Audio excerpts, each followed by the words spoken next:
হৃদয়ের মধ্যে আমার রাসূলের ভালোবাসা নাই, যে হৃদয়ের মধ্যে পয়গম্বর আরবের জন্য প্রেম নাই, ওই হৃদয়টা হলো মৃত, ওই হৃদয়টা হলো মুর্দা।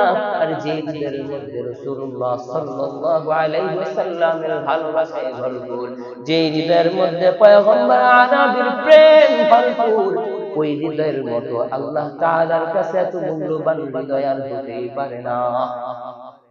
দুনিয়ার মধ্যে যখন কোন প্রাণী মারা যায়, দেহটা অবশিষ্ট থাকে, রূহটা চলে যায়, মালিক সেটাকে ময়লা আবর্জনার মধ্যে ফেলে দেয় অথবা জমিনের মধ্যে দাফন করে দেয়। কিয়ামতের দিন আল্লাহ তাআলা বলবেন, যে হৃদয়ের মধ্যে পয়গম্বরের ভালোবাসা থাকবে না, যে হৃদয়ের মধ্যে নবীর প্রেম থাকবে না, ওই হৃদয় মৃত। আল্লাহ তাআলার আখিরাতের আবর্জনা হলো জাহান্নাম।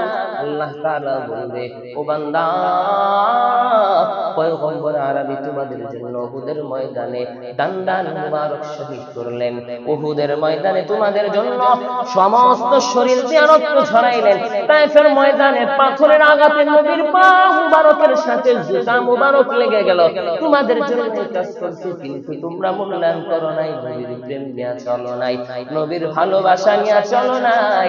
তোমার কাছে আমার কোনো দাম নাই, আমার কাছে তোমার কোনো দাম নাই, যাও যাও যাও, তোমার ঠিকানা হলো আমার আখিরাতের জাহান্নাম।